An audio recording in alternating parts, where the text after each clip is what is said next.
Pirkei de Eliezer, Perek Mem Beis. This perek is talking about Kriyas Yamsuf. It has to do with Pesach. The perek starts off, Vayhi b'shalach Paro Yisrael. It was when Paro sent off the nation. You have the text in your email, by the way. When Paro sent off the nation, when the Jews went out of Mitzrayim, so that's the introduction. Zesh Amar Akosov, this is what it means, what the Pesach says in Shir Shirim, Shlochayev Pardes Rimoinim. Those who were sent off are like a Pardes Rimoinim, like an orchard of pomegranates. How so? How are the Jews that were sent off from Mitzrayim like an orchard of pomegranates? Ma ha-Pardes Azeh, Mole min eitz, Ilon, Eise Prili Minoi. Just like an orchard is filled with different types of trees, fruit trees that bear fruit in its own, according to its own species, and they have different types of fruits. So too the Jews came out of Mitzrayim filled with all types of goodies of different types of brachas. Shinamar, like it says in the Pesach, Shlochayich Pardes Rimoinim. Those who sent you off, those who were sent off, were like an orchard of pomegranates. And we had this same lashon in the end of Perek Mem Ches, when we were talking about the Jews going out of Mitzrayim and they went to Rechush Gadol. So it says the same lashon of they were meleim kol tuv v'minei brachos. Just like a pomegranate also is full of all kinds of good seeds or whatever on the inside, so too the Jews when they left Mitzrayim, they were filled with all kinds of goodies from Mitzrayim, the Pesach Mitzrayim. Rabbi Gamliel says, HaMitzrim rodfu acharei b'nei Yisrael ad Yamsuf. The Egyptians chased after the Jews until the Yamsuf. V'hayu Yisrael bein HaMitzrim u'vein hayam. And the Jews it ended up between the Egyptians on one side and the sea on the other side. Hayam lefneihem, the sea in front of them, v'ha'oyev achareihem, and the enemy behind them. And the Jews saw the Egyptians and they were very scared. And there, when they were standing in this awkward position at the sea, that's when they threw away all their idols of Mitzrayim that they took with them out of Mitzrayim. They sent that away. They threw it in the sea or whatever. The Radal says that we're sort of darshaning it from this lashon where it says, they were very scared, and it says in Sefer Yoina, where we discussed in Perek Yud, it says Vayiru ha'anoshim yiru gedayla. When we're talking about the people on the boat, they were very scared. Also, it says the same lashon that they were very scared, and over there it says that they threw away their avodah zaras from the boat. So here too we're saying that the Jews by the Yamsuf they threw away their Egyptian avodah zaras. Shom b'yishlichu kol toyaves Mitzrayim. There's an interesting point over here that the Radal makes. He says, how do we read this? Here they sent away all the Toyavas Mitzrayim that they had with them. Do you take the word all literally? Because the Gemara and a lot of places in the Sifri, in Parshas Ba'alaischa, the Yerushalmi in Sukkah, the Gemara in Sanhedrin, the Medrash in Koheles, Medrash Tanchuma, a lot of Mechilta and Parshas Shel, a whole bunch of places Chazal tell us that when the Jews crossed the Kriyas Yamsuf, they took with them the Pesel Micha, which later had a prominent role in Sefer Shoftim. Pesel Micha was a avodah zarah that they worshipped at that time. So it says that they took Pesel Micha with them across the sea. So here we're saying before Kriyas Yamsuf they threw away all their avodah zarahs. So how do we understand that? Maybe they took the knowledge of how to form the vessel. So one second. So the Radal says that if you look in the Yerushalmi and Pesach Sukkah, it's machlikas between Rabbi Eliezer and Rabbi Kiva. Rabbi Eliezer says that they took with them the Pesel Micha, and Rabbi Kiva says Chas v'Shalom, they didn't take with them Pesel Micha. So the Radal wants to say that this Medrash over here is going like Rabbi Kiva, not like Rabbi Eliezer. That's what the Radal says. I don't necessarily like this answer because we're talking about Pirkei de Eliezer. This is Rabbi Eliezer. It should be Rabbi Eliezer working with Shitasa, and not against Rabbi Eliezer himself. So we have to understand it in a way that even Rabbi Eliezer says that Pesach Micha came with them, they still threw away all their avodah zaros. So if you look at the Gemara in Sanhedrin and Daf Kuf Gimel Amud Beis, so the Gemara says that they took Pesach Micha with them, and Rashi on Sanhedrin Kuf Gimel Amud Beis, Rashi has two explanations. What does it mean that they took Pesach Micha with them? First, Rashi says that it means that when Moshe Rabbeinu wanted to bring the coffin of Yosef HaTzadik up from where it was its deep sea burial, so Moshe Rabbeinu wrote a certain name of Hashem on a piece of parchment or on a tass or whatever, on a plate, and he put it in the sea, and then the coffin of Yosef HaTzadik came up. And then Micha took that plate or that whatever parchment that Moshe Rabbeinu wrote the name of Hashem, and with that he made Pesach Micha. That's the first pshat in Rashi. The second pshat Rashi says that no, what it means is that the actual idol of Pesach Micha crossed the sea with them. So it could be that if we understand like the first pshat in Rashi, we're not talking about an actual idol right now. We're talking about a piece of paper that could be used to make an idol. So that was what crossed the sea with them. But the actual idols that they threw away before the Kriyas Yam. I think the idol uses the name of Hashem written down. That's how it gets its power. Also tshuva gedayla. At that point, the Jews did a great tshuva. V'karu l'leikim, and they called out to Hashem. Shenamar, it says in the pasuk, Ufarei hikriv vayisu b'nei Yisrael seinehem. Paro came close, and the Jews lifted their eyes. And the Marzu understands that we're dashing it. Paro hikriv, like Paro was mekarev them. Paro hikriv. That's hikriv is Yisrael tshuva. He was mekarev them to tshuva. So they're sort of in a predicament over here. In front of them is the sea, and behind them is the Egyptians. What are they supposed to do? They threw away their avodah zaros. They called to Hashem. Moshe Rabbeinu saw the suffering of Klal Yisrael, and he stood up to daven for them. But he didn't have a chance to that. He was about to daven for them. No,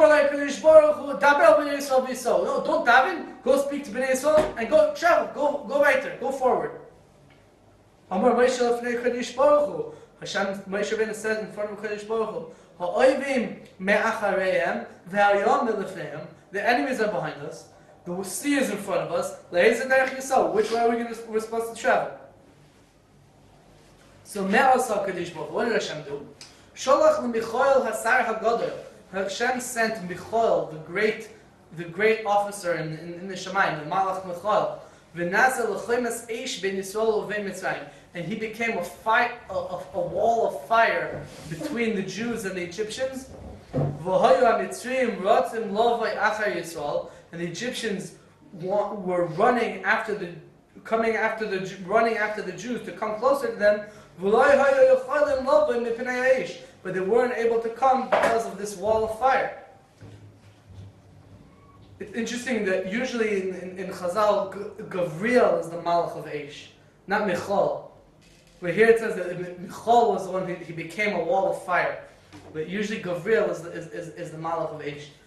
So I didn't see anyone who points this out, but I was bothered by this question, and I looked up a few sources, and I found that the Yalkut Shimoni in Parshas B'Shalach, when it brings down this thing, this idea, it says that it was the Malach Gavril. It doesn't say the Malach Michal. Here it says Michal, but over there the Yalkut Shimoni says Malach Gavril, which makes more sense.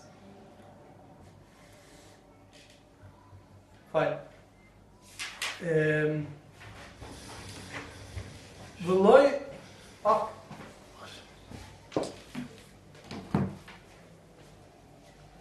V'rov al yoinem b'tzarosan shel Yisrael kol halayla.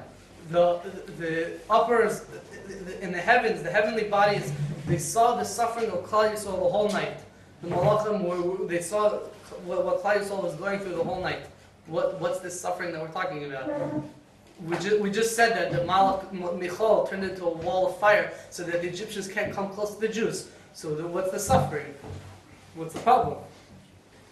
So V'loi Izmer in the Sefer V'loi Eid Ella has a chidush pshat that the suffering means the tzara of Yisrael is talking about this idol that crossed with them, and the malachim felt that like they saw that this idol is destined to cause a lot of tzaras for Klal Yisrael. Okay, but pashtus, it means that the predicament that they were in, that they couldn't go forward and they couldn't go backwards. And because the Elyonim, the heavenly body saw the Malachim and Shemayim saw the Tsar of Klal Yisrael, they didn't give Shavach V'Aidah to Kodesh Baruch Hu that night. The Rabbeinu Bechai in Parshas Beshalach, when he brings down this Pirkei of Eliezer, so he sort of makes a drasha. It says by over here by the Mitzrayim and the Jews on the night before Kriyas Yamsuf, it says V'loi karav zel zeh kol halayla. These didn't reach those the whole night. So Rabbeinu Bechai says we make a drasha. Al tikri v'loi karav zel zeh kol halayla, ela v'loi karav zel zeh kol halayla. Kara zel zeh is the key words we use when we're talking about the Malachim saying Shira and Shemayim. V'kara zel zeh v'yamar kodesh kodesh kodesh. Right? So v'loi kara zel zeh kol halayla. That night they didn't say their Shira and Shemayim. The Malachim, they didn't say Shira. There's a similar thing in the Gemara in Megillah and Daf Yud. The Gemara says that Bikshu Malachei Yesharis Leimar Shira. The Malachei Yesharis wanted to say Shira by Kriyas Yamsuf, and the Kodesh Baruch Hu said, "Ma'aseh Yadei Tovei Bayam V'ata Leimar Shira." The handiwork of my creation is drowning in the sea, and you want to say Shira? So Avadana. So the Gemara says that's what it means when it says V'lei karav zel zeh kol halayla. V'lei karav zel zeh kol halayla, that the malachim didn't say Shira the whole night.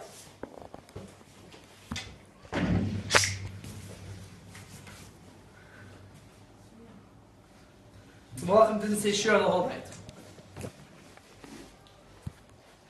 The Beis Yosef, interestingly, it doesn't work. You want a refund? Welcome to The Beis Yosef in Hilchos Pesach, you probably know that there's the only times that we say Hallel, or full Hallel, there's full Hallel and there's half Hallel. Right? What's full Hallel and half Hallel? There's only a few days a year where we say full Hallel. The simon to remember is Babetach. Beis, Tes, Ches. Beis is 2, 8, 9. The first 2 days of Pesach, or whatever, Chutz La'aretz, 2 days of Shavuos, 8 days of Chanukah, and 9 days of Sukkot, including Sukkot and Shmini Atzeres. Those are the only days that you say full Hallel. With the bracha and everything, you say a full Hallel. That's Medina de Gemara, you say a full Hallel.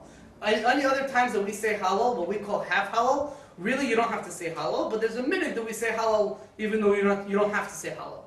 Right? So Rosh Chodesh, we have a minute we say Hallel, so we only say half Hallel. Like Yom HaTzmaut? What? Like Yom HaTzmaut? Like Yom HaTzmaut, yeah.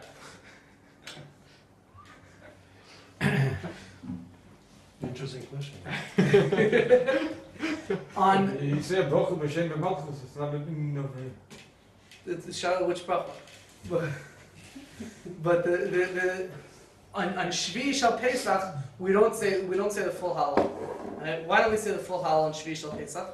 So the Beis Yosef in Hilchos Pesach brings this Gemara that we just quoted. That Bikshu Malachei Yesharis Leimar Shira. That the Malachei Yesharis wanted to say Shira during the story of Kriyas Yamsuf, and Hashem said, "No, the handiwork of my creation is drowning in the sea, and you want to say Shira? No, you can't say Shira. So you're not allowed to say Shira." So the Beis Yosef says that's the source why we don't say Shira, why we don't say Hallel on Shvii Shel Pesach. That's what the Beis Yosef says. There's a famous kasha that the Mefarshim asked that the Gemara seems to say that that's not the reason why. The Gemara Mesachas Erechin says a different reason. The Gemara says why don't we say Hallel on every day of Pesach? We say Hallel every day of Sukkot. Why don't we say it every day of Pesach? So the Gemara says because Sukkot, every day of Sukkot has a special carbon. If you look at the maftir and every day of Sukkot, you're reading a different maftir every single day. Right? There's a certain amount of bulls and a certain amount of cows. It changes every day. It goes higher amount of bulls and a lower amount of cows, something like that. I forgot exactly which way it goes. Right? A higher amount of bulls and a lower amount, something like that. And then it comes out to be 70 altogether. What can I say there? Oh, you're thinking of it, I'm sorry. So, took away your idea. So that's by Sukkot, each day is a different carbon. On Pesach, every single day of Pesach, we're reading the same after. It's the same carbon. Even the first day is just the two psukim earlier, but other than that, it's 2-3 psukim earlier, whatever. But what is it?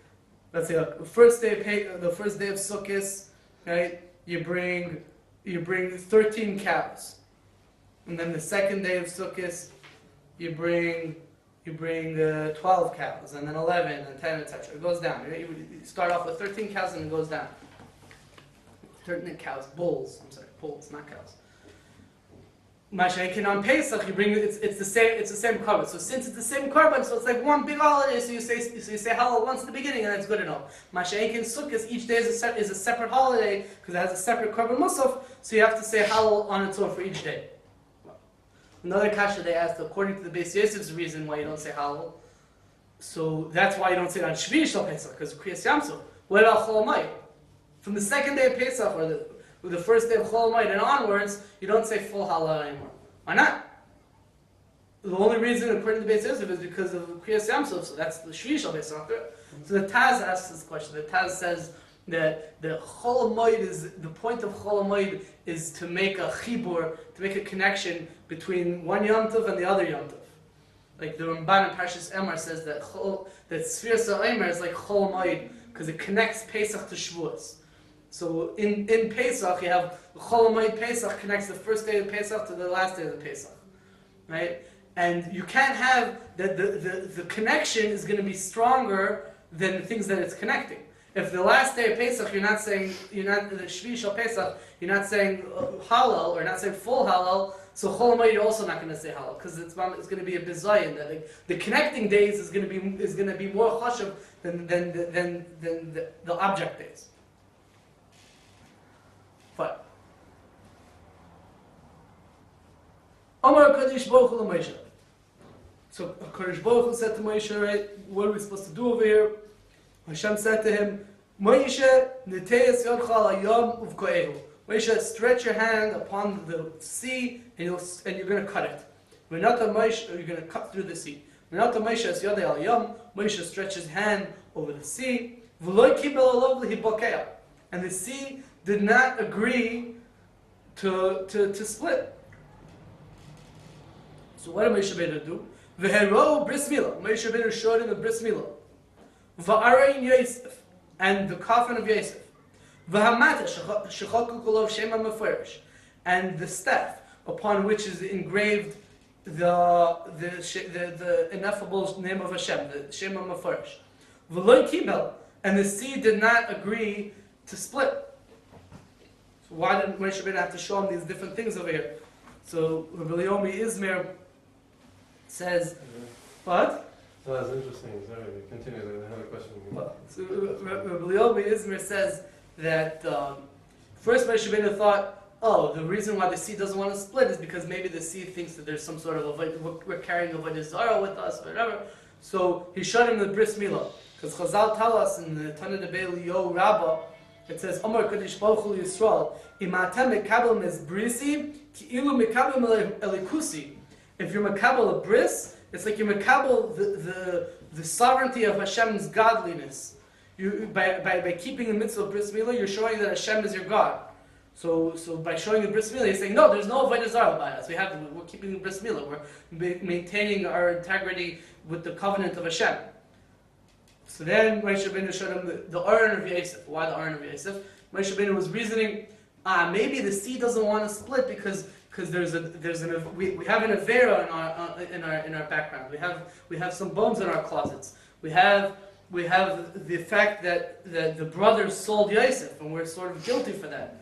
So for that, they showed the bones of Yosef, the coffin of Yosef. Because Yosef said, before he died, he said, look, he told his brother, look, I'm making you swear that when I die, take my bones out with you.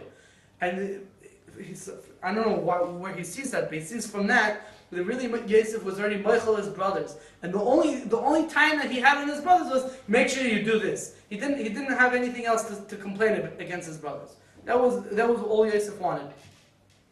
So Moshe Rabbeinu showed him the Aron of Yosef to say, look, we don't have that Avera. We already were Michael. And then he took out the stick. It says the stick had the name of Hashem. Moshe Rabbeinu was reasoning, why doesn't the sea want to split? Because maybe the sea thinks, oh, it's too early. The Jews aren't supposed to go out of Mitzrayim. It's not 400 years yet. It's only 210 years.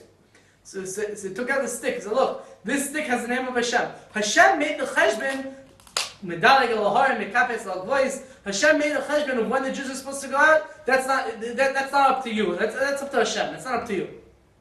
And then it brings in parentheses the Magia, whoever wrote this note over here on V'lo Yoed Ella, he brings that on the staff of Moshe Rabbeinu, it was engraved the Tzach Hadash Ba'achav, the abbreviations for the 10 plagues, the Tzach Hadash Ba'achav. And if you look, there's a famous letter from Rav Shimshon Master Polio, who was killed in 1648 in the Cholmensky massacres.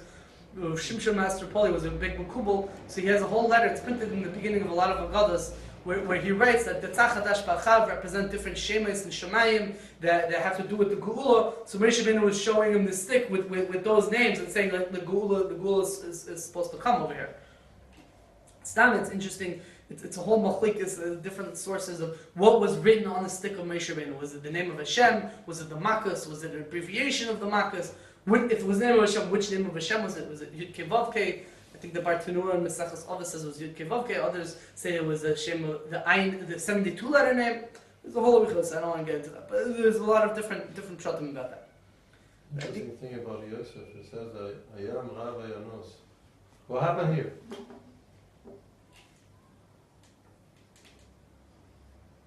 Okay. So Rabbi Epstein is asking good. The Gemara in Mesachas Soita says, Hayam Rav Hayanos. The sea saw and it ran away. Mara, what did the sea saw? Amrun Shel Yosef, the coffin of Yosef.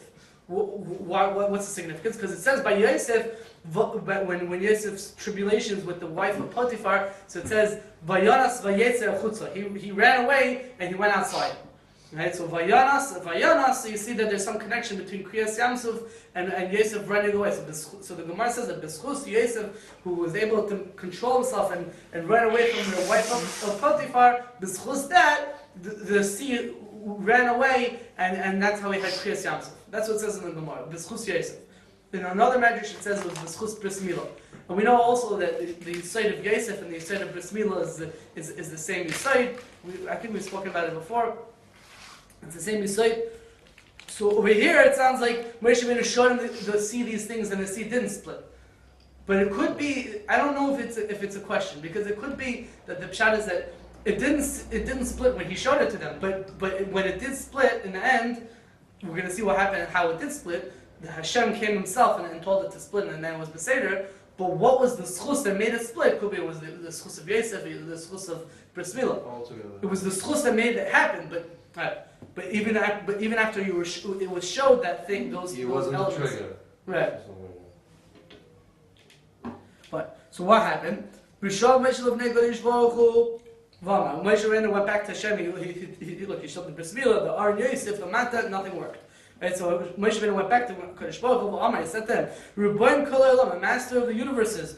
Hayom Eino Shemeli. The sea does not listen to me. What am I supposed to do? Miad Nigla Alav HaKadosh Baruch Hu B'chvaydai Alayom. Kodesh Baruch Hu, in his own honor himself, went to the sea, and he revealed himself to the sea. Ubarach Hayom, and the sea ran away.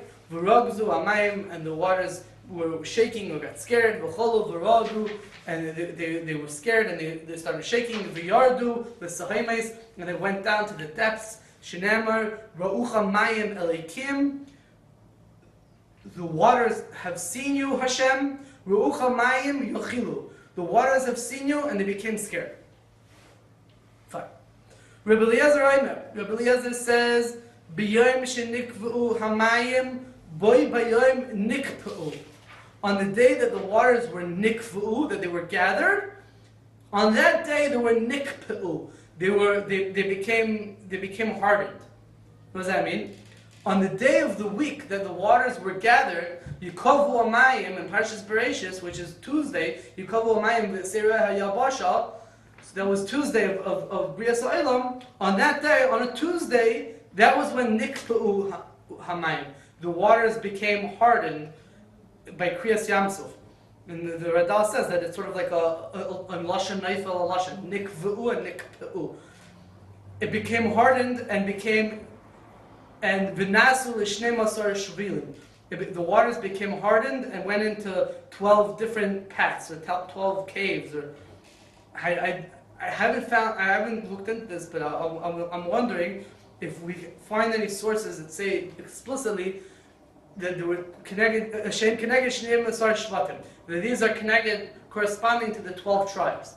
I wonder if it says anywhere beferish that each tribe went into its own shvil in the Yamsuf. Or does it just mean that there were 12 paths connected to 12 tribes, but not necessarily did each path mean 12? Each path mean for one person. Just each path represented the different tribes, but not that each path was meant dafka. Only Sheva Ruben could travel here. Only Sheva Shimon. I don't know anyone who speaks about it. I didn't see any sources on this. But yeah, okay. We discussed in Perek Tes what day from Yetzias Mitzrayim was the story of Kriyas Yamsuf. Pashas, it was the 7th day from Yetzias Mitzrayim. What day of the week it was, it's totally in what day of the week Yetzias Mitzrayim started. Okay, we're not going to discuss that again. We discussed it there. V'nasu chaymes mayim, the water became walls. Uvein shvil chalonis, and between each path were like windows. And each person, the people in different paths were able to see each other. Interestingly, the Radal brings that in the Sefer Al-Aruch, on the Aruch is like a dictionary of different words in the Sefer Chazal. So on the word Ampumois, Aleph Mem Pei Mem Aleph Vav Taf. So it said, he brings down this Pirkei and it says that there were Chaloines Ampumois. What does it mean Ampumois? So we actually had this word before, earlier in Perek Yud, when we were talking about Yoina, when Yoina was in the big fish. So it says that the eyes of the fish were like chaloines ampumais. So the Radal, based on the context over here and the context over there, wants to say that it means like lightened glass. So it was like extra light that you could see from one shvil to the other shvil. So would you say it was translucent or transparent? Not sure. What would you say? Translucent. It doesn't sound like it was, clear, like me and you are looking at each other. Like why? Why doesn't it say it was clear? Because it's, like you could see through it with light. It's translucent. Lucent is with the light. Not sure.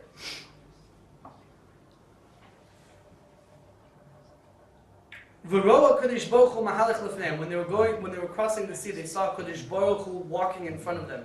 You have to know what that means. This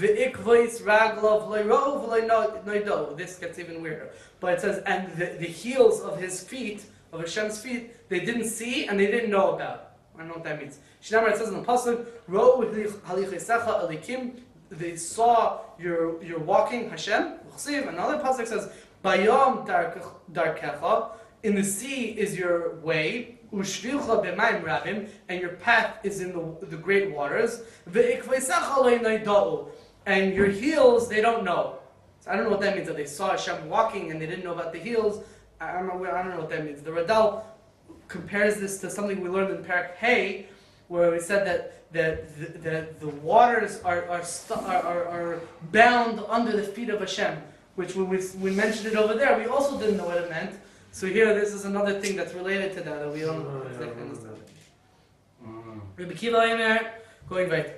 Rabbi Kiva says, Halchol Yisrael Lovay El Yamsuf v'choyzim la'achareihem. The Jews wanted to go into the Yamsuf after it split. They wanted to go in. But then they started turning backwards. Why? Yirayim Shema Yashuvu Hamayim Aleim. They were scared that maybe the water is going to return upon them and they're going to get drowned in the water. V'Shevet Binyamin Ratzal Hikaret Sham. Shevet Binyamin wanted to, they really wanted to go inside into the Mayim. Shnei Amar, it says in the pasuk, it's a pasuk in Sefer Tilim, it's a Drush. Sham Binyamin Tzair Roidim. There, Binyamin the youngest, Roidim. Maybe it means, literally means went to sleep. But here's the Darshan, Roidim Yurdim. They would go down. They wanted to go down first into the sea. The Radal says an interesting Drush over here, because it calls him Binyamin Tzair, Binyamin the youngest. First, the Radal is bothered by what's Binyamin doing there. We know the Seder of how they traveled in the Midbar. Binyamin was ninth. Binyamin was ninth. Yehuda was the first. So what's Binyamin doing right by the sea more than any other Shevet? Doesn't seem to be a contradiction though, because they didn't travel in a straight form, they traveled like in a box. East to west, north and south. So they couldn't. No, that was how they encamped. Yeah. They couldn't That was wait. how they were encamped. They Yeah. didn't travel like that? They couldn't I know. wait. They went ahead. They jumped ahead so they can go in. So the Radal says that before Parshas Bamidbar, Parshas Bamidbar was when Hashem set up the Golan. Machane Reuven, Machane Edom, Machane Yehuda, Machane Ephraim, all the different Machanes. Before that, how did they travel? So the Radal says that could be before that, the way they traveled was in birth order. So in birth order, Binyamin would be last, right? But if they were encamped there, and they were facing towards the Mitzrayim, because they didn't think they were going to go to the sea, they probably thought they were going to go fight the Mitzrayim now. So then Reuven would be all the way in the front, and Binyamin would be in the back, right next to the sea. So Binyamin is standing there next to the sea, saying, "All right, let's jump!" Right? At that point, they weren't traveling though; they were sitting by the sea. They were sitting, yeah, they were sitting by the sea. That's right. So his Chilu Shevet Yehuda Raig Minaysan. The Shevet Yehuda began to stone them. Shnei, it says in the pasuk, "Sorry Yehuda Rigamasam." It says in that pasuk, the office of Yehuda stoned them. The Radal points out that in the same pasuk it says also Zvulun and Naphtali were stoning them. So he says that maybe they joined after Yehuda. But the point is that Yehuda sort of was saying, "No, we don't want you to jump in first." The Kavatz Nachshe Tchila Nachshe Min Aminodov jumped first Layom into the sea. V'kidesh Shmoya Godol Le'enei Yakal, and he was Mekadesh Shem Hashem in the Mekadesh, the great name of Hashem in the eyes of everyone. And under the ruling of the hand of the sons of Yehuda, everyone entered after them. All the Jews entered after them into the sea. Shnei, it says in the pasuk, Yehuda was the Lekotcha, they were the ones that were Mekadesh Shem Shemayim. Yisrael Mam Shleisav. Yisrael is under his dominion. Mam Shleisav Shel Yehuda. Yisrael is under the Mam Shleisav of Yehuda.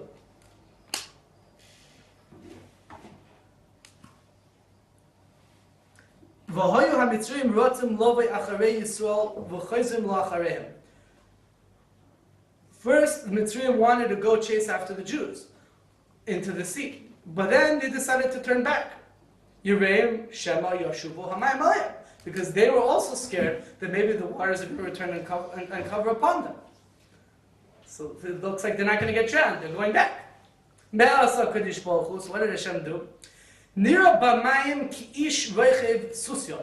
Hashem appeared on the sea like a man riding on a female horse. Shneimar, like it says in the pasuk in Shir Shirim, Lususasi b'rechvei farad. It says parad, but it's a mistake. It's supposed to say farad. Yeah. Like a female horse with the riders of Paro. The male horse that Paro was riding saw a nice looking female horse. V'rotz, and started running. V'tzohal, and it got excited. V'nichnas layom achareim, and it entered the sea after the Jews, to chase after the Jews, because they wanted to see this female horse. V'ro hamitzur l'faresh nichnas bayom, and all the Egyptians saw that Paro led his chariot and everything into the sea. So nichnasu kulam layom acharav, they all went into the sea after him. Shneimar vayirdufu mitzrayim achareim, and the Egyptians chased after him. Miyad shovu hamayim vayichasum. Then the waters returned and covered them. Shneimar, because it says in the pasuk, vayashovu hamayim vayichasu esolecha v'saporoshim, and the waters returned, and it covered the riders and the chariots. But Paro himself, it seems like he didn't get it. It says, Kol sus recha Paro v'cheloi ufarashav, all the horsemen of Paro and his soldiers and the riders, but not Paro himself, Pashtus.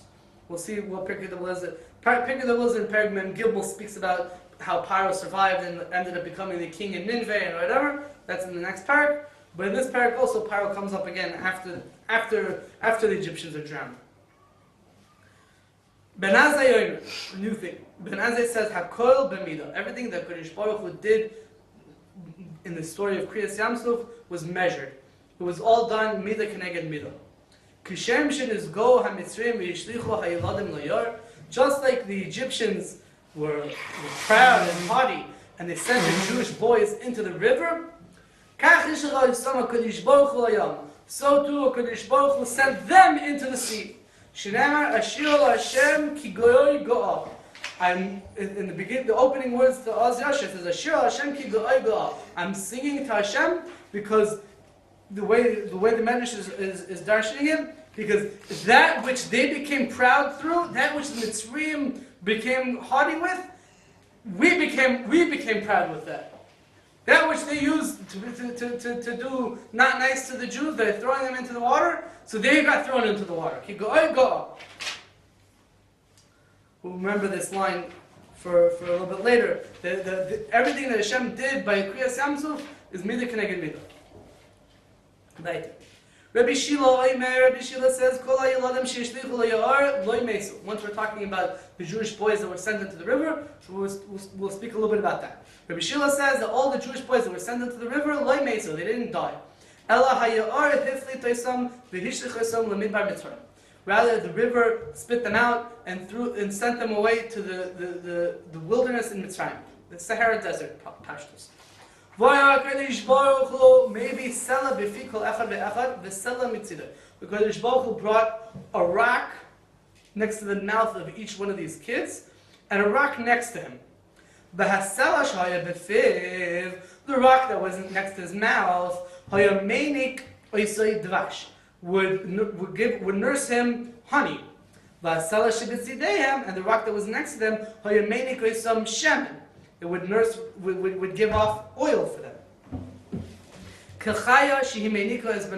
Like a woman who gave birth, who nurses her child. Like it says in the Pesach, Chaya in Lashon Chazal means a woman who gave birth.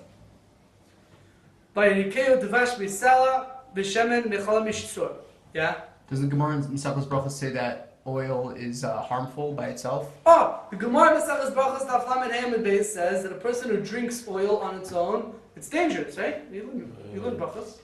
I mean, olive oil. Olive oil, right? That's what I mean. Stam oil is olive oil. Yeah. Oh, okay. So what's the advantage of having oil over here? Hebrew, you don't have an So the Radal asks this question. The Radal says that first of all, he sort of says two answers. First of all, you could change the gears and say it wasn't feed meinik oisam shemen. Instead of meinik oisam shemen, it should read meisich oisam shemen. Not nursing them oil, but smearing them oil. Meisich. Or he says in other sources, in other midrashim that bring this idea, it says one rock was for dvash and the other rock was for milk. So instead of shemen, it should say milk. But the pasuk that the Gemara, that the Medrash brings, says, "Vayinekeu dvash misela v'shemen michal mishtzur." So the pasuk sounds like it's talking about dvash and shemen. But I'll point out another interesting thing. If you go, let's say you go like the Girsas in the other midrashim, that says dvash and chalav. Yeah, Eretz vas chalav dvash. We know that Eretz Yisrael is dvash. It's very interesting. There's two things that doctors tell you that you shouldn't feed a child in his first year of life. Honey. Milk and honey. Milk and honey. And dafku, those are the two things that the rock was feeding them. That was an ace. So it must have been an ace. So once you're saying that there must have been some sort of ace, so when we're talking about the oil also could be there was some sort of ace involved. Nobody says this, but that's what I was thinking. With honey, there's more. Honey in Chazal, in Chazal, honey usually means bee honey.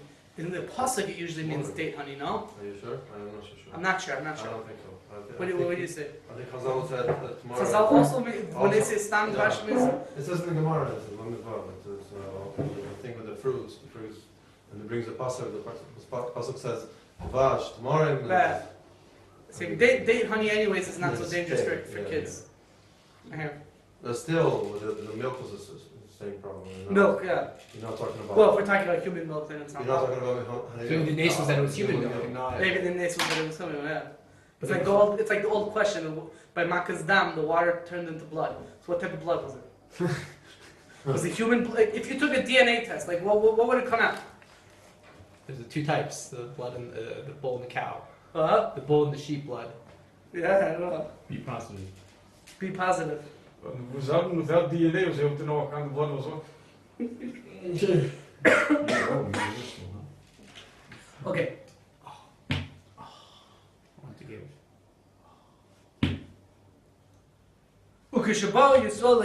When the Jews came to the sea,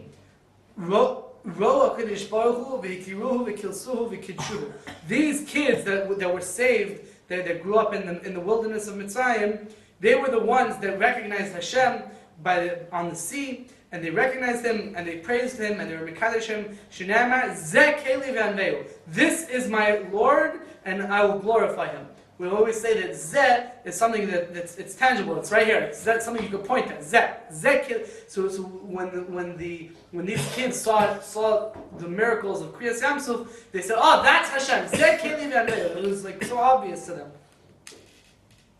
Rabbi Simon says, "B'yom Revi'i Chanu Yisrael Sfas Hayom Negev Layom." On a Wednesday, meaning the day after Kriyas Yamsuf, the Jews were encamped on the edge of the sea, on the south side of the sea. Now the Radal says, wait a second. If you know a little bit of geography, so the Red Sea goes north-south. So there's no south side of the sea. If you're talking about the sea, you're either on the east side or the west side, not the north or south side. So what does it mean the south side of the sea? The Radal is a pshat. And the Egyptians were floating like empty flasks on the surface of the water. And a northern wind came and blew them closer towards the encampment of the Jews. Well, this 4 days after Kriyas Yamsuf? No. Not 4 days after. Wednesday. We said that Kriyas Yamsuf happened on a Tuesday, so this is Wednesday, the next morning. The Jews came out and they saw them and they recognized the Egyptians. The Jews said, "Oh, this guy, he was this guy's Paro's butler. This guy, he was the taskmaster." And they were able to recognize each person. Because it says in the pasuk, the Jews saw Mitzrayim. They saw the whole Mitzrayim, the whole population of Mitzrayim. They saw it over there in the sea. Mitzrayim Al-Yam. Right? It doesn't sound like the whole population was there. It sounds like only the army was there. So Mitzrayim continued to be a country even in times of Shlomo. So the Rishonim in Masechet Zivamis discuss how could it be that there's an issur to marry a Mitzri if all the Mitzrayim were killed by the Yamsuf? They weren't killed. What? Or Rive of them were killed. Could be Rive of the male population. The males are from 20 and above, maybe. Yeah, it could be the males. I don't believe that the 13-year-old sons went to war. Isn't the modern Mitzrayim not the same as... Is what? The modern Mitzrayim is not the same... The Mitzrayim were from Africa, no? It's a separate discussion. We're talking about the times of Tanakh. Why in the times of, let's say, the first Veshamikdash, when it was still the same Mitzrayim, why then was it also? Yeah. They were short-handed. They took everybody they could get because it was the Bechor from this place, Bechor from that place. All the Bechors died. Right, they had nobody left. And they had the Civil War. And they hated the Jews so much because they just saw them shech their Elohim that everybody who could pick up a pitchfork and a torch was able to go out there. And you forget the hood. The hood? It was hot. It was a desert. I got it. Oh, it's KKK? Yeah. By the way, this is recorded. PG-13. That's It not has a sense. There's an interesting Zohar. The Zohar says that it says in the pasuk that Hashem told Moshe Rabbeinu that you can see Mitzrayim today. Kasher Reis Mitzrayim Hayom Lo Yitzasifu Lo Yisai Oid Adolam. You're never going to see Mitzrayim again. When they were going out of Mitzrayim, Hashem said to Moshe Rabbeinu, "You're never going to see Mitzrayim again." Yes. So the Zohar says, "What do you mean?" It says the pasuk Vayayis Mitzrayim. By Kriyas Yamsuf, they saw Mitzrayim again. They saw all the people again. So the Zohar says, "No, they were dead." It's different. They're dead. So there's a whole shaila in halacha. If a person makes a nether, I make a nether, I'm not going to see so and so. I'm not going to see Reuven. Yeah, and then Reuven dies. Yeah, are you allowed to go see Reuven's dead body? According to the Zohar, yeah. According to the Zohar, yeah. So we'll first discuss it if we can go like that or not. No, it is in the Bible, yeah. No, but they don't have open caskets in the Jewish people. Okay, are you allowed to work for the Chevra Kedisha and be mitar this guy? He's not a guy. He's a mace. Oh, so according to the Zohar is saying it's not him. But Pashtus, it is him, really. It's the same guy. Okay, Rabbi Reuven Eimer. Rabbi Reuven says, "Hakol helech achar reish." Everything goes after the leader. Emosai, when do we see that? Bizman sheharoya soya hatsoyim toyim achar. For example, where we see this, when the shepherd makes a mistake, they're all the sheep that are following him. They all deviate after him. Shneimar al chatis Yerovam asher choto. Yerovam was the one who deviated from the path. Yerovam ben Avad, the first king of Yisrael, deviated from the path, and then afterwards, anyone who deviated from the proper path, he's miyuchas to the chatos Yerovam asher choto. They're all following after him. Well, also we just found by Paro. A similar idea that Paro first went up, went into the sea, and they all followed after him. But when the shepherd is good, and he's going in a straight path, the sheep, the flock follow him.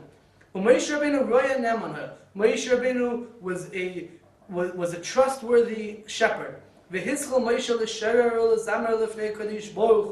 Moshe Rabbeinu, after Kriyas Yamsuf, began to sing and to say praises of HaKadosh Baruch Hu. It says, L'shayer u'lezamer. The Radal says, because it says in the Pasuk, Ashira la'Hashem ki goy g'layos u'zrachoi v'amavayam. And the next Pasuk is, Ozi v'zimra skot. So there's a Shira and a Zimra. Moshe Rabbeinu did that, and then all the Jews followed after him. Shine'amar, it says in the Pasuk, Oz Yashir Moshe, then Moshe sang Uvnei Yisrael, and the Jews, as Ashira Zis, the song, etc. So we don't say Hallel, but they sang? What? We don't say Hallel on Yom names? Shvii, but they could sing? Oh, so that's an old question. How is it that Hashem didn't let the Malachi Ashoris sing in the Shemayim when Hashem did Kriyas Yamsuf, and because of that, the Beis Yisrael says we don't say Hallel because they're being destroyed, because the Egyptians are being destroyed, but the Jews were allowed to. Because when you're at this, one of the pshatim they said that when you're in this situation, then you're allowed to sing. Because you have greater hakaras hatov, because you were there, you were actually saved. But it's a famous question. They discuss this. Miriam, his chila mishereres u'mizameres. Miriam began to sing and also to be a mizameres. V'hachol kol hanashim acharah, and all the women followed after her. Shneimar, it says in the pasuk, "Vatikach Miriam haneviyah es hatoif biyada, vatitzena kol hanashim achareha besupim u'mchaylis." And they went out all after her. What do you mean they went out? Where did they go out? They followed her. So the Radal says, two pshatim. One means they went out because usually the women are in the tent. Kol kavayda basnal pnima. So here they went out of the tent to be mishtatif in saying the simcha of Shir Sayam. The other Nakuda he says is that they went away from where the men were, so that they would sing Shira separately from where the men are, so that they called B'Isha Erva, and they wouldn't get into problems like that. I heard they didn't actually sing; they just used instruments. There is such a pshat. They didn't actually sing; that they just used the instruments.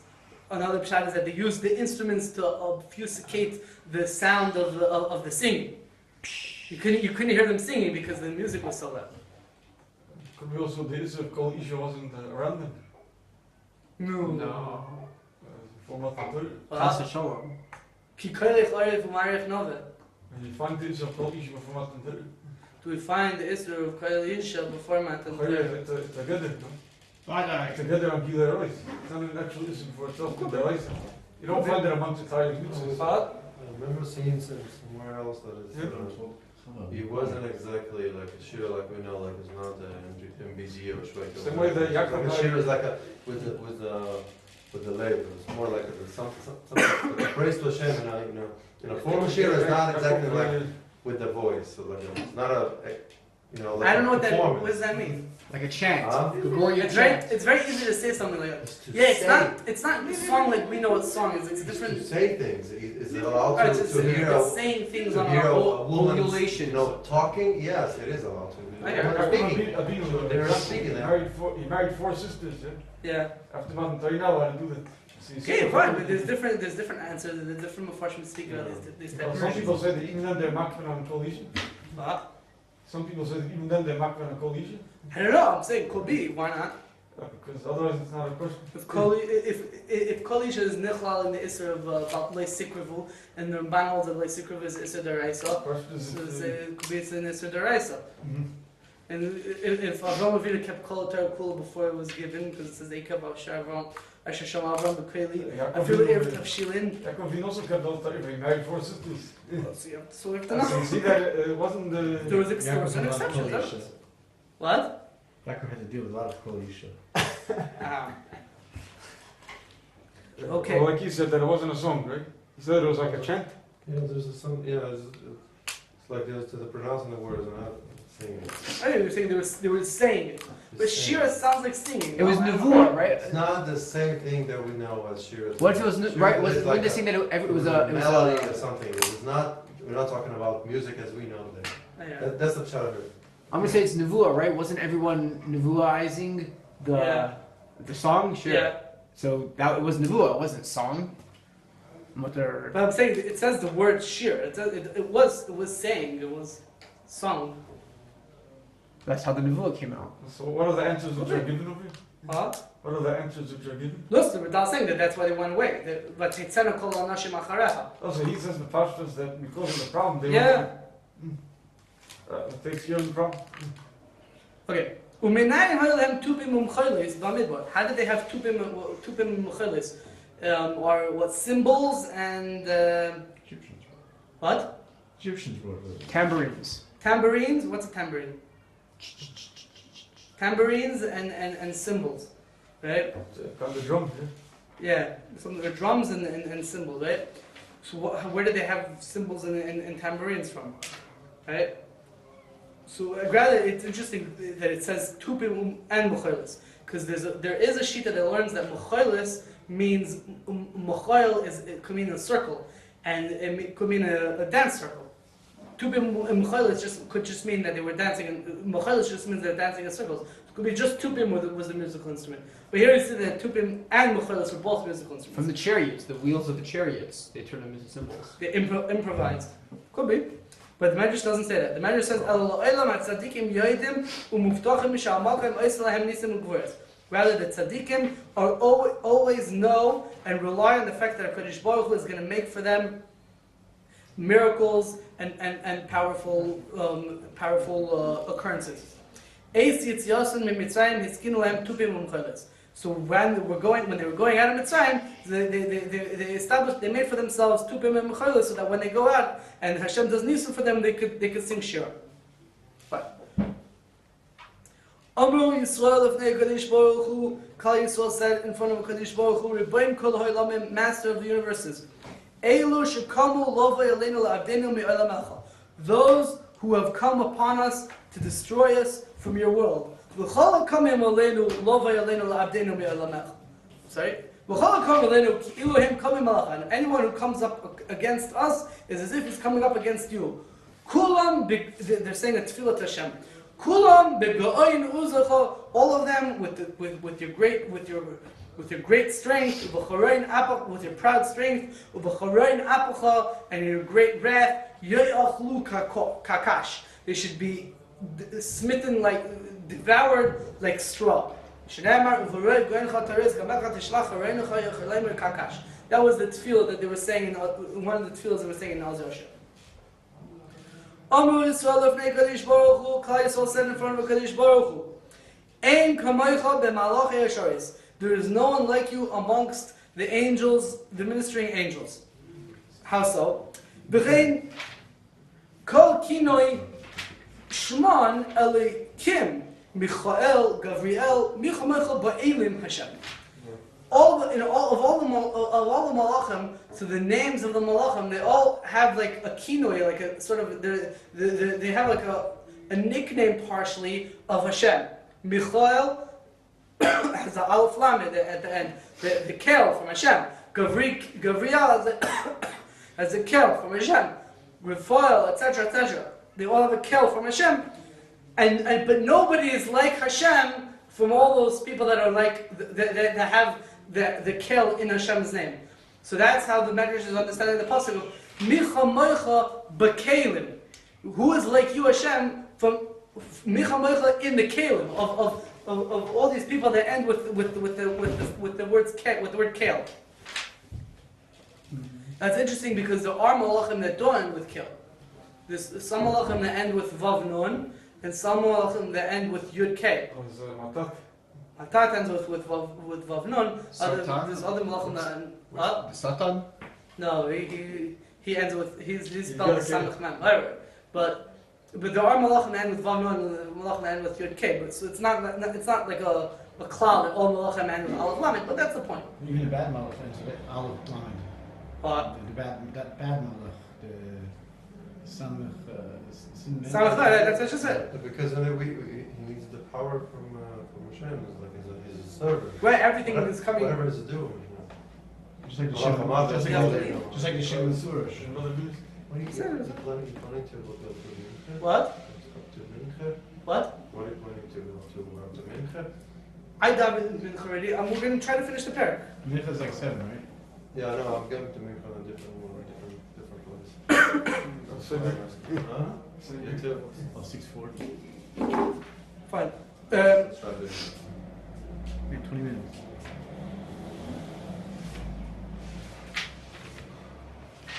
What's the other point over here? Fine. Va'ana Paro achareihem. Paro answered the Jews. The Jews said, Micha Moicha Ba'elim Hashem. Paro answered the Jews, and he said, Paro achareihem shir v'shevach b'lashin mitzvahs. Paro answered to the Jews, after the Jews, and he said shir v'shevach to Kadosh Baruch Hu in Egyptian language. V'amar, Paro said, Mi kamaycha nedor b'kodesh. Who is like Hashem? Nedor b'kodesh. Powerful in holiness. The Radal has two ways to understand this. Either that means that, but first of all, the Rebbe Izmir says that because Paro sinned against the Kadosh Baruch Hu by saying in Lashon Mitzvahs, Mi Hashem Asher Eshva B'Karlo, who is Hashem that I should listen to his voice? So you want to be misaken that sin by saying in Lashon Mitzvahs again, Mi Kamaycha Nadar B'Kodesh. That's what Rebbe Izmir says.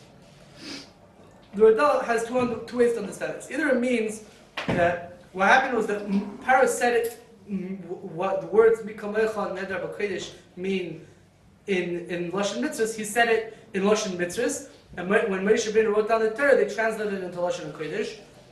Or that for some reason Chazal understood that the words Mikamecha Nedar B'Kodesh have some sort of influence of Egyptian words to it.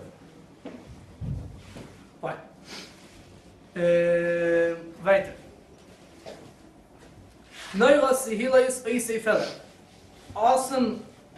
Awesome praises to the one who does wonders. Doesn't say awesome praise to the one who does wonders. Awesome praises. There's two praises going on.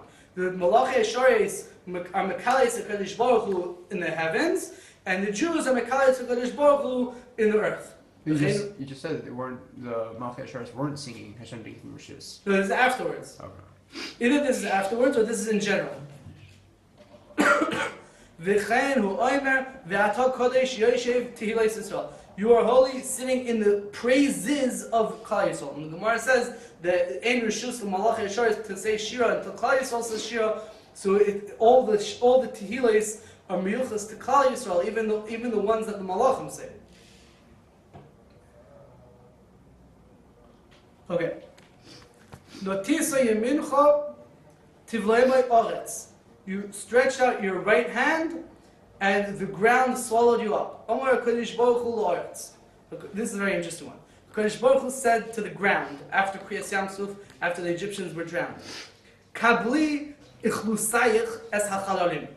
Accept your population, accept the corpses of the Egyptians, and let them be buried in the ground. Amr Lafanov, the ground, the Eretz, said to Kodesh Baruch Hu, Rebbein Kalalamim, master of the universes, Hamayim hargu esam, v'hamayim yivlu esam. The water killed them, the water should absorb them and have to deal with them. They should be buried in the water. Why should they be buried in the ground? I didn't do it, I didn't kill them, the water killed them. What does that mean? What's the argument with Hashem? Hashem said, take them. Hashem said, no. Hashem answered nicely. Hashem said, Hapam hazois kabli es eila. This time you take these guys. Pam acheres oisen shiyu nerodim alayich ani mashir oisen le'am. At a different time, people will be killed on the ground. I'll send them to the sea.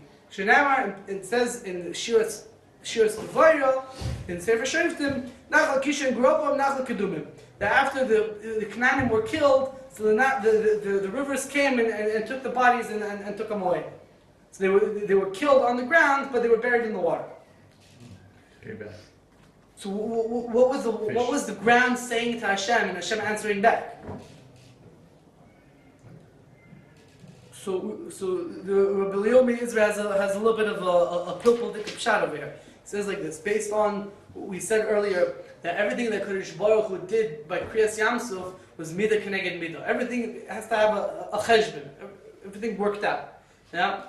So we know that it says earlier in Pirkei Eliezer, in Parak Lamed Tes, it says like this: B'schar shegomlu hamitzriyim chesed im Yaakov, she'olu imay lekavah. In the schar that the Mitzrayim came, were gomel chesed to Yaakov Avinu. That when they went to bury Yaakov Avinu, the Mitzrayim came out and they gave kavod to Yaakov Avinu. So b'schar that, HaKadosh Baruch Hu made it that when they're going to die by Kriyas Yamsuf, they're going to be buried in the ground. They're not going to be buried in the bizyon and stick away in the water. They're going to be buried in the ground. Right? B'schar that. So say like this. When Hashem said to the ground, "Look, open up so we can bury these Egyptians there." The ground said, "What do you mean, Hashem? Why are the Egyptians being drowned in the sea?" Because we said before that the Egyptians threw the Jewish boys into the sea. Now the Jewish boys who were thrown into the sea were thrown there to be buried there as well. So if we're going to put the Egyptians into the sea, midah keneged midah, so then they should be buried there in the sea also. So Kodesh Baruch Hu,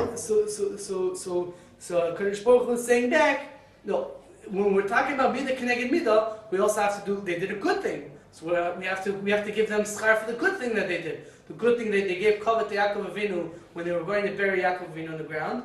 So we're going to give them also that same kavod to be buried in the ground. So I'll make a deal with you. And then Hashem Kilo made a deal with the land. That these people who are killed in the sea will be buried in the land. Other people will be killed in the land will be buried in the sea. The fish complained that they were supposed to get the Egyptians and they didn't. So by over there later on by Nafkin, where you called the red, Hashem gave it back over there. Oh, so that's another thing. The way they explain what the land was saying was that, like, you know, it doesn't belong to me. It belongs to the fish. The fish is supposed to be able to eat it. Whatever. Mufar should bring that also.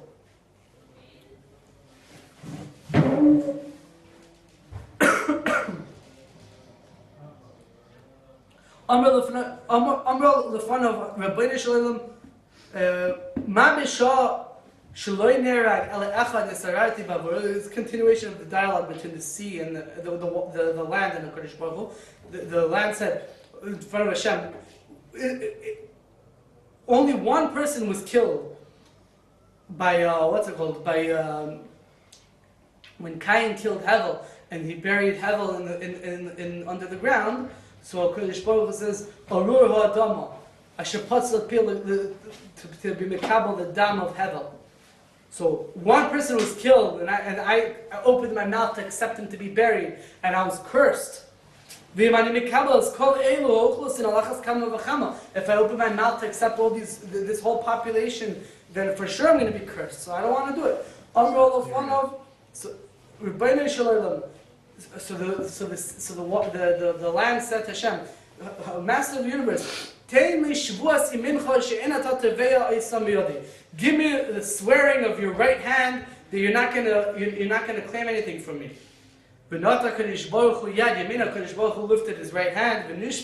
Hashem swore to the sea, there's not going to be teveya, anything from not to the land. Shneimar says in the pasuk, Notisa yemincha, you stretch out your right hand, Tivoya mayoretz, and then the land swallowed it. Then Yamin el Shvua, the lashon of Yamin, the right hand is always a lashon of Shvua. Shneimar says in the pasuk, Nishpa Hashem b'yiminai uv'zroya uzay. Hashem swore with his right hand and with his arm with the strength. Miyad pascha haaretz espia u'v'lo, and then immediately the land opened its mouth and swallowed them. Ucheshishamu kol malchei haaretz, or kol anshe Canaan, when all the kings of the land, or all the people of Canaan, heard about Yetzias Mitzrayim, Kriyas Yamsuf, about the Jewish exodus from Egypt, and about the splitting of the sea, they were scared and they were shaking and they ran away from their places. Shinamar says in the pasuk, Shoma'u amim yirgozun. All the nations heard and they got scared. Omar Moshe lefnei Kadosh Baruch Hu. Moshe said in front of Kadosh Baruch Hu, Rebbein kol ha'olam, the master of the universe. Tein pachtecha ve'mosva le'em shehei libon ka'even, ad shiyavar Yisrael esayom. Shinamar ad yavar amucha Hashem. Hashem, put your fear and scaredness upon them so that their hearts will be like stone until the Jews cross the sea. As it says in the pasuk, ad yavar amucha Hashem. What does that mean? Meaning, don't. The Marzu says that make their hearts like hearts of stone, that they won't be fazed by the fact that the Jews are having all kinds of miraculous hatzlachas and miracles, whatever, and they'll be scared and they'll leave Eretz Canaan, and then the land will be desolate by the time the Jews come, and then there won't be anything to do. So rather have them be sort of stubborn in their reserve, and then they won't want to leave until the Jews start crossing the Jordan and start conquering, and then whatever, we'll be able to conquer them. But if they leave beforehand, the land will be ran over by wild animals, like we read in the Kriyas was it this morning? Yesterday? When did we read this? One of these days. But just to finish off over here, I don't know exactly how to read these last few lines, but I think I have somewhat of an idea. But I say like this: Tivi'emai v'sita emai v'gomer. Tivi'emai lahar kodshecha. Tivi'emai, bring them, v'sita emai, and plant them. Tivi'emai lahar kodshecha. Bring them to the mountain, to your holy mountain, to Yerushalayim, where the Beis Hamikdash is going to be built. Omar Kadosh Baruch Hu Moshe. Kadosh Baruch Hu said to Moshe, Moshe, Lo yamarta tivi'enu v'sito'enu. Moshe, you didn't say bring us, take us and plant us. Ela tivi'emoi v'sito'emoi. Bring them and plant them. V'amevi hu hamaitzi. The one who brings them, who's going to be the one who brings them? Hu hamaitzi, the one who took them out. The way I'm understanding this is Hashem is saying to Moshe Rabbeinu that you're the one who took them out of Mitzrayim. You're going to be the one who's going to take them into Eretz Yisrael. So then, now that this sort of splits into two sub-shatim. Moshe Rabbeinu wasn't the one who brought them into Eretz Yisrael. So the way the Radal goes is that we're talking about before there was Xer and Moshe Rabbeinu that he's not going to go to Eretz Yisrael. So at this point, it's supposed to be that he took him out of Mitzrayim, he's going to be bringing them to Eretz Yisrael. The way the Marzu goes is that, no, even now we already know that Moshe Rabbeinu is not going to be to Eretz Yisrael. But in the future, when Mashiach comes, someday we'll all be together, right? And Moshe Rabbeinu will lead us once again, etc. Omar He said, part of the way I understand it, Hashem is still speaking, so I don't know why it says Amar again, but Hashem said, Chayecha kidvaracha kein yihya. I swear that the way you said it, that's how it's going to be. You're going to bring them. In this world, you're going to bring them. The Wadal is understanding it, this world meaning literally, you're going to go bring them into Eretz Yisrael. And the way the Marzu is saying it, in this world, meaning like, in this world, but in the future. But v'asid lavai, in the future, in the Olam Haba, in the Mesa Mashiach, ani noitei arisam. I'm going to plant them. You're going to bring them, but I'm going to plant them. I'm going to plant them neta emes, a true implanting. Shloi nosru me'alad mosam, and they'll never be uprooted from their land. Shenemar, as it says in the pasuk, unetatem alad mosam, and you'll plant them on their land. And it says in the pasuk, Hashem yimleich le'olam v'od. The next pasuk is saying Hashem yimleich le'olam v'od, and it's talking about the Mesa Mashiach that Hashem alone is going to be the king. Thank you for coming. And good to